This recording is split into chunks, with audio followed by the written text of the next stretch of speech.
Hello my dear students. Last class में हमने विद्युत विभव के बारे में पढ़ा और उसके पश्चात हमने किसी खोखले गोले के कारण विद्युत विभव के बारे में पढ़ा। अब हमें उससे आगे पढ़ना है। जैसे खास तौर से हम पढ़ते हैं यहाँ अध्यारोपण का सिद्धांत, प्रिंसिपल ऑफ सुपरपोजिशन, अध्यारोपण का सिद्धांत।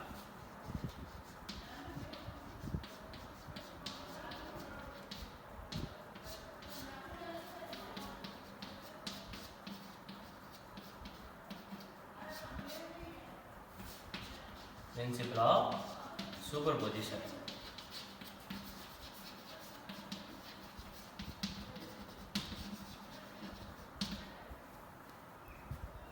अध्यारोपण का सिद्धांत। अब देखो अध्यारोपण का सिद्धांत हमें क्या कहता है।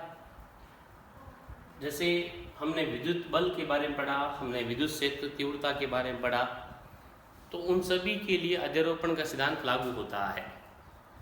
उन सभी के लिए अध्यारोपण का सिद्धांत लागू होता है।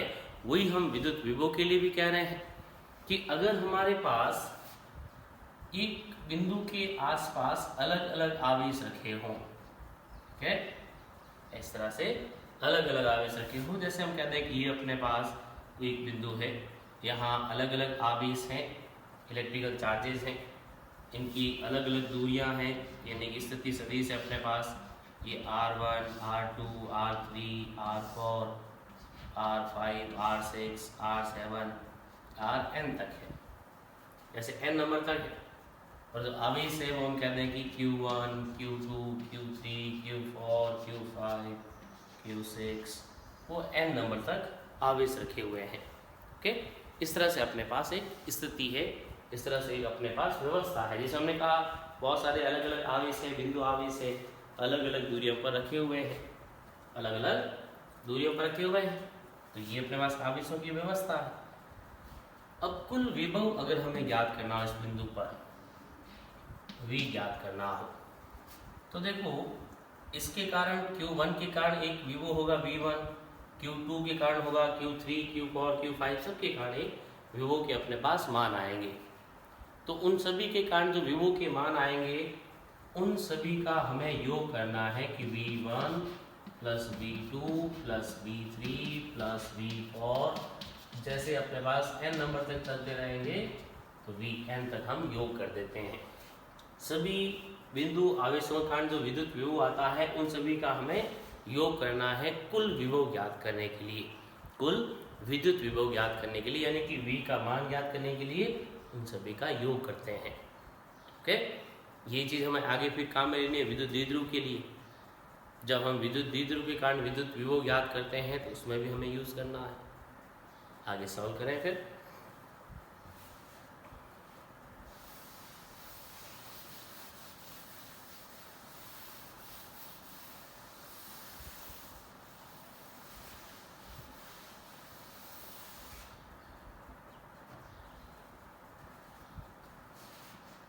तो विद्युत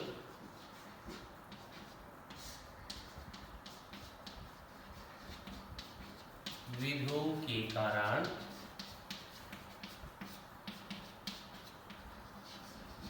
विद्युत विभव, ओके, विद्युत द्विध्रुव के कारण विद्युत विभव ज्ञात करना हमें। Electrostatic potential due to an electric dipole.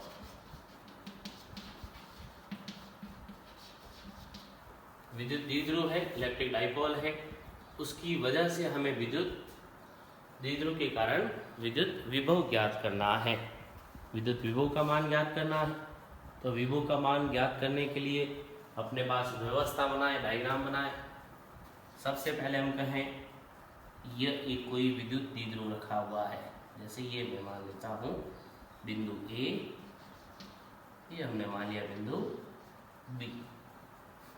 बिंदु A और बिंदु B हो गए।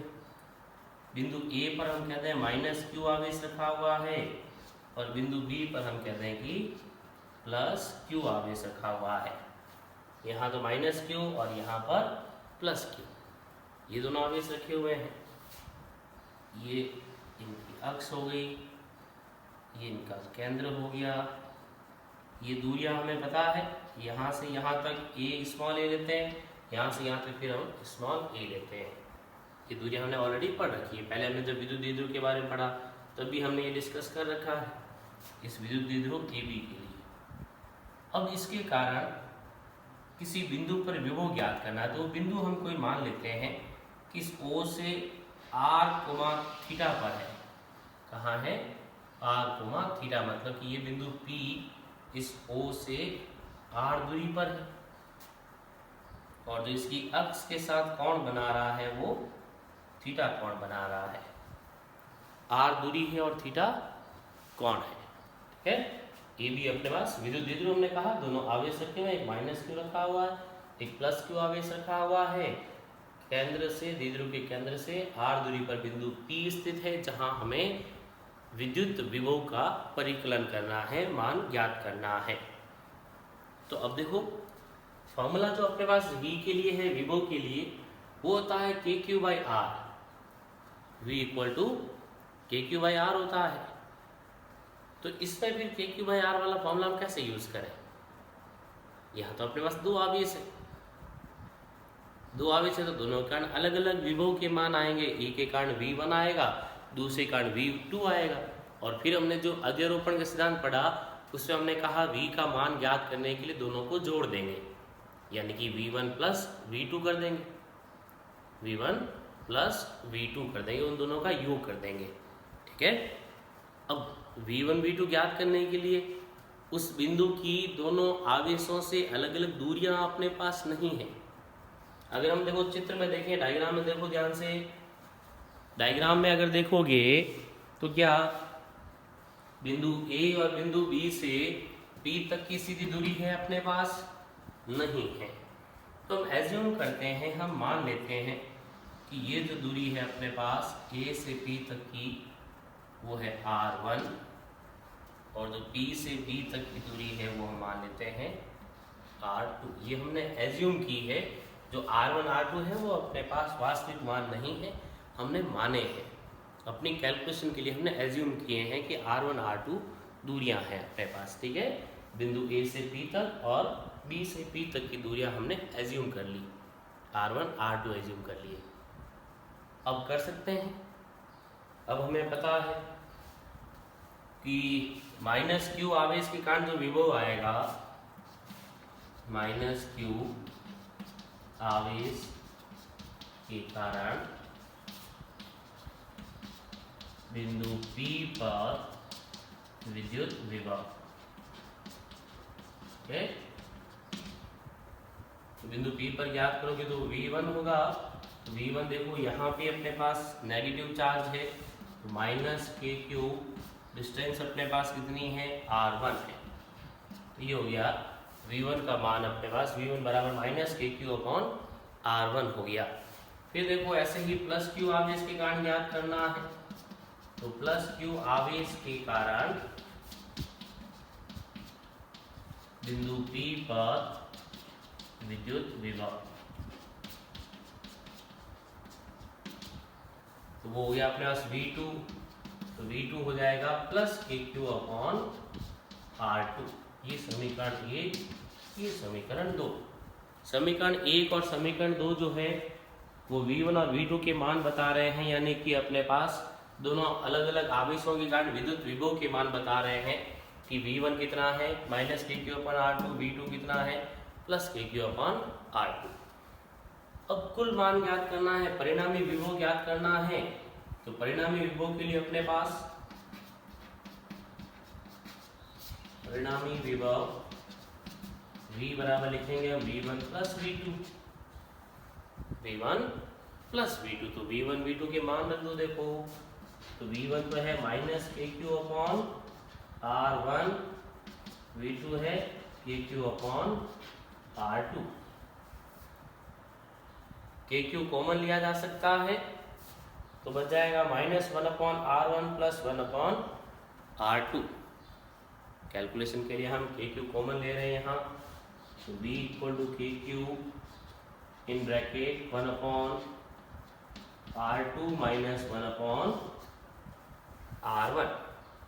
1/r2 minus r1। ये फॉर्मूला देख लें अपने पास, जो v का मान आया है KQ 1/r2 माइनस 1/r1 आया। लेकिन क्या इसमें r1 r2 हमें पता है?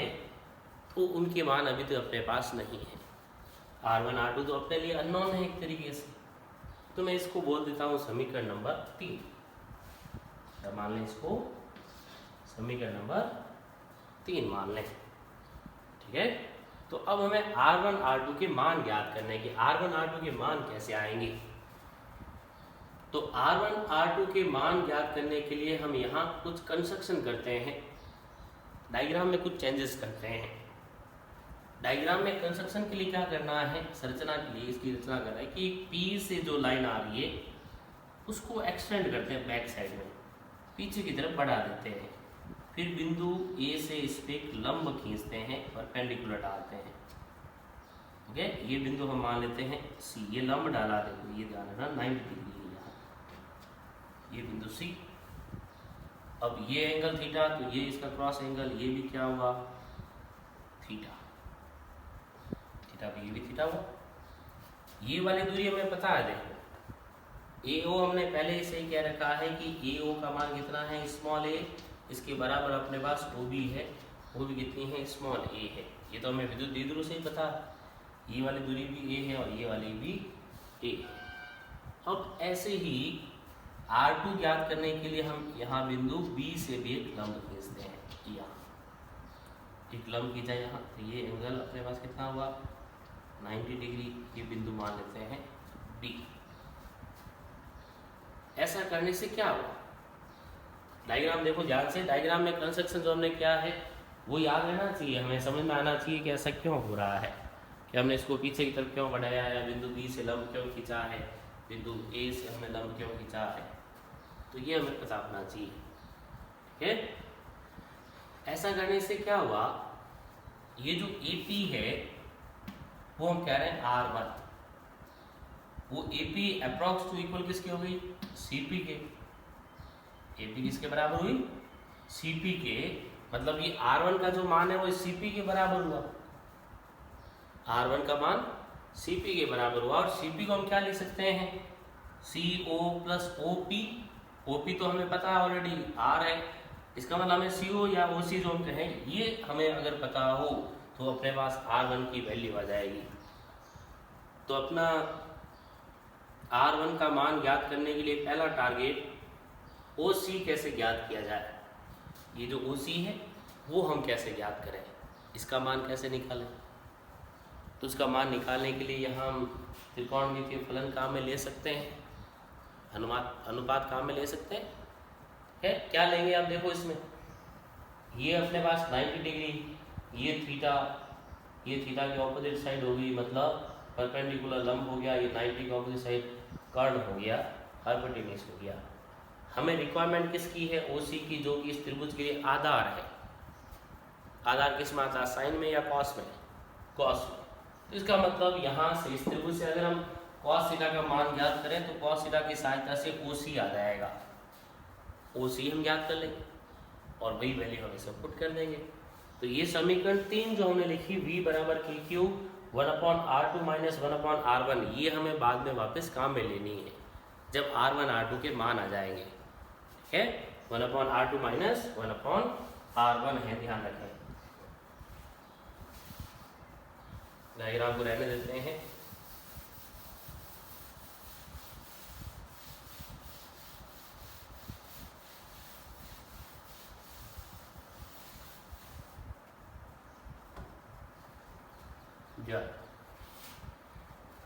तो देखो हमने कहा R1 जो है वो R1 अपने पास AP के बराबर, और ये वाला मान लगभग किसके बराबर?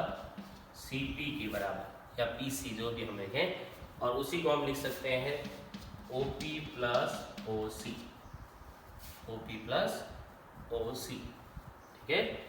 अब OP तो हमें पता है R है, तो लिख दो R प्लस OC। अब OC की वैल्यू लाओ, तो त्रिभुज, कौन सा त्रिभुज? ये वाला AOC या ACO, समकोण जो है ACO। इस त्रिभुज ACO में कॉस थीटा हम काम में ले रहे हैं, तो कॉस थीटा बराबर क्या होगा? कॉस थीटा लाल बटा काका से आधार बटा कर्ण, आधार बटा कर्ण होता है। तो आधार कौन है? आधार कौन होगा उसमें? OC बटा कर्ण। कर्ण कौन सा हुआ? इसकी ऑपोजिट OA। अब OA की वैल्यू तो हमें पता है AO या OA स्मॉल a है, तो ये रह गया cos theta equal to OC upon small a। तो OC इक्वल टू क्या बन गया? A into cos theta. OC equal to क्या हो गया? A cos थीटा बन गया। अब ये OC की वैल्यू इसमें रख दो, OC की वैल्यू वहां रखोगे, तो इसलिए R1 बराबर R plus OC, R plus OC मतलब A cos थीटा।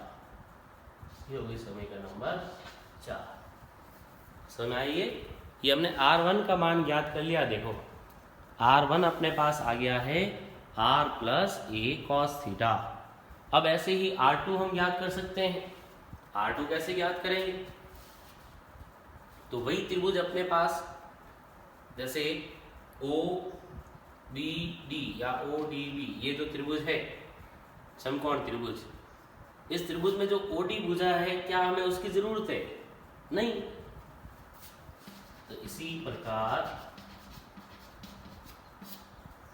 R2 जिसके में रिक्वायरमेंट है, वो R2 किसके बराबर है? इस AP के बराबर है। और ये लगभग किसके बराबर हुआ? इस DP के बराबर ना? ये भी लगभग किसके बराबर? DP के। तो DP को हम क्या लिख सकते हैं? OP minus OD। इस OP में से OD रिमूव कर दो, हटा दो, ये OP minus OD, OP minus OD। तो देखो OD की वैल्यू भी इसकी इक्वल आती है OC के, मतलब कि वो आता है अपने पास A cos थीटा। तो R2 का मान अपने पास A प्लस cos थीटा, जो अपने पास अभी आया था, ये वाला R plus A cos theta, उसमें क्या रह जाएगा? R minus A cos theta. घटाना ना मैं उसको, तो घटाया हमने, माइनस किया R minus A cos theta. वो तो था R plus A cos theta, ये वाला है अपने पास R minus A cos theta. ये R1 और R2 के मान आ गए कि R1 अपने पास आया R plus A cos theta और R2 कितना आया? R minus A cos theta. ध्यान से देख लें इसको, दोनों जो अपने पास वैल्यूज आ गई है R1 R2 की, एक तो आया R plus A cos theta, एक आया R minus A cos theta.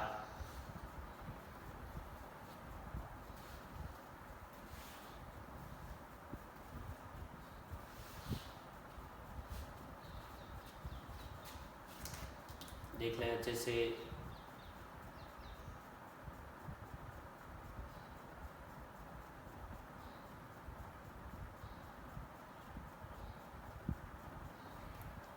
अब देखो R1 R2 हमने जो ज्ञात किए, वही R2 और R1 हमें समीकरण 3 में रखने हैं।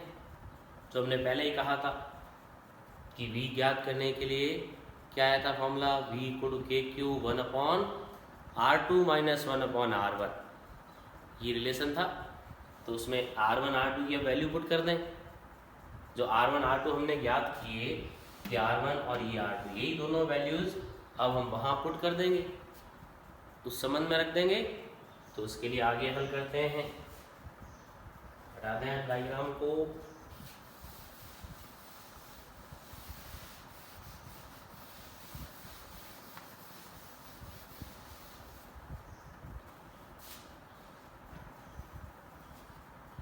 तो देखो समीकरण नंबर 3 से थर्ड इक्वेशन ले रहे हैं। तो समीकरण 3 में क्या था? V equal to KQ 1/R2 minus 1/R1, 1/R2 minus 1/R1, ये रिलेशन आया था अपने पास समीकरण 3 में। अब ये दोनों वैल्यूज पुट करो। तो V इक्वल टू, ध्यान से देखें इसमें, KQ 1/r2। r2 मतलब ये value I, r minus a cos theta minus 1/r1 r plus a cos theta, 1/r minus a cos theta minus 1/r plus a cos theta, दोनों value put कर दी हमने। अब आगे हल करने के लिए क्या करें, तो एलसीएम लिया जाए, इनका लसअप लिया जाए, तो v इक्वल टू क्या बनेगा, के क्यू, दोनों का प्रोडक्ट आएगा r minus a cos theta into r plus a cos theta, r minus a cos theta into r plus a cos theta, दोनों का गुणा आ गया अपने पास। अब क्या करें, अब ये r minus a cos theta cancel हो गया, तो क्या बचा, r plus a cos theta, negative sign negative sign, अब बच गया यहाँ पे r minus a cos theta, full bracket close. आगे चलें, दोनों वैल्यूज अपने काम आ गई। समीकरण 4 और 5 वाली, जो r1 और r2 हमने याद कर रखे, वो दोनों मान हमने काम में ले लिए यहाँ। अब चलते हैं आगे, इसके बाद तो v इक्वल टू क्या आया, के क्यू, ब्रैकेट ओपन करो, r plus a cos theta, bracket open कर देते हैं, यहाँ माइनस नेगेटिव साइन है तो साइन चेंज हो जाएंगे, minus r minus minus becomes plus a cos theta whole divided by a minus b a plus b, formula बन रहा है a minus B into A plus B, तो A square minus B square, A square minus A square means R square minus A square cos square theta.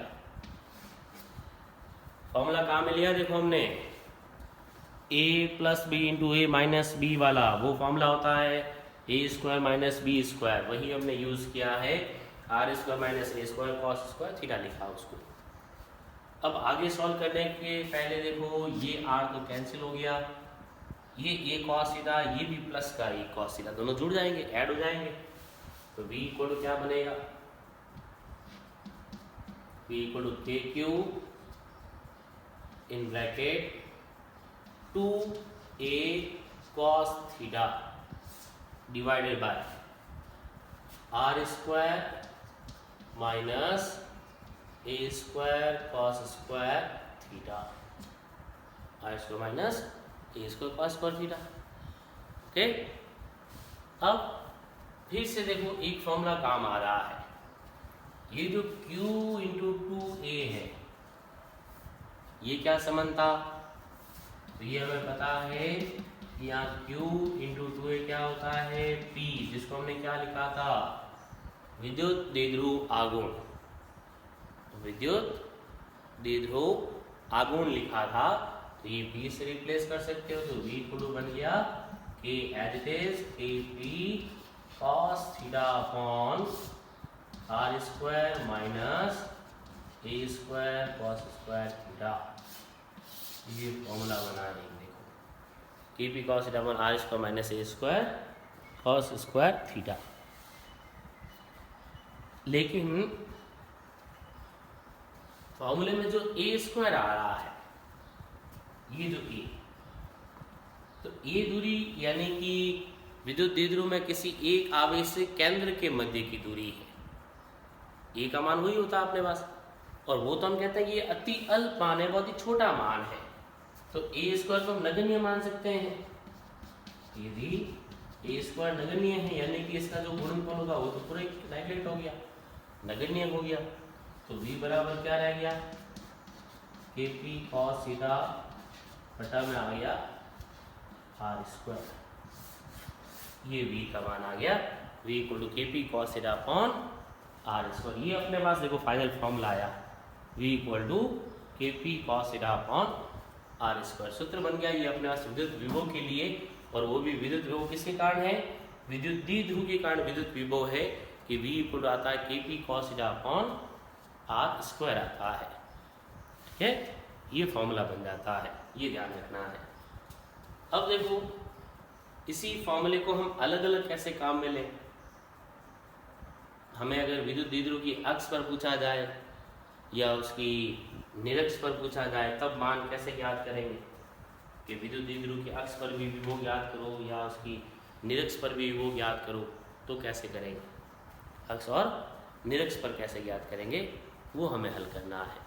तो उसमें सिर्फ angle का change होता है, कोण परिवर्तित होता है, जो फॉर्मूला है वो तो वही रहेगा QP cos theta upon r square. लेकिन फर्स्ट पॉइंट में कहता हूं कि अक्ष पर ज्ञात करना हो, विद्युत द्विध्रुव की अक्ष पर विभव ज्ञात करना हो। तो अक्ष होने का मतलब जैसे विद्युत द्विध्रुव ये है और ये अक्ष है इसकी, जबकि बिंदु P अपने पास पहले यहाँ था, ये वाला थीटा कोण था, अब यही लाइन यहाँ आ गई, इसके पैरेलल आ गई, तो थीटा कितना हुआ 0 डिग्री हुआ, थीटा बराबर 0 डिग्री। अगर यही बिंदु P यहाँ से यहाँ लेके आ जाओ तब हम कहेंगे थीटा 0 हो गया। थीटा 0 तो V बराबर क्या रह गया KP cos 0 degree upon r square. cos 0 degree की वैल्यू 1 होती है, तो KP upon r square, KP upon r square हो गया, जो कि इसका अधिकतम मान होगा, क्योंकि cos का अधिकतम मान अपने पास 1 होता है और वही आया यहाँ। वही सेकंड नंबर, अगर निरक्ष के लिए कहा जाए, विद्युत द्विध्रुव की निरक्ष पर कहा जाए, यानी कि जो लाइन है इस लाइन को ऐसे लंबवत ले जाए तब निरक्ष होती है, तो थीटा कितना हुआ, थीटा हुआ 90 डिग्री और cos 90 की वैल्यू क्या होती है 0, तो V यानी कि विभव भी क्या हो गया 0 हो गया। समझ में आएगी। अक्ष पर कितना हो जाएगा अधिकतम मान अपने पास KP cos 0 degree upon r square से KP अपॉन r स्क्वायर, और निरक्ष पर हम कह रहे हैं कि थीटा 90 होगा, तो V बराबर क्या हो जाएगा 0 हो जाएगा। ओके, तो ये फॉर्मूला आता है V equal to KP cos theta upon r square, और फिर वही हम कहते हैं कि अक्ष और निरक्ष के लिए मान ज्ञात कर सकते हैं, दोनों के लिए अपने पास V के मान आ जाएंगे। ठीक है।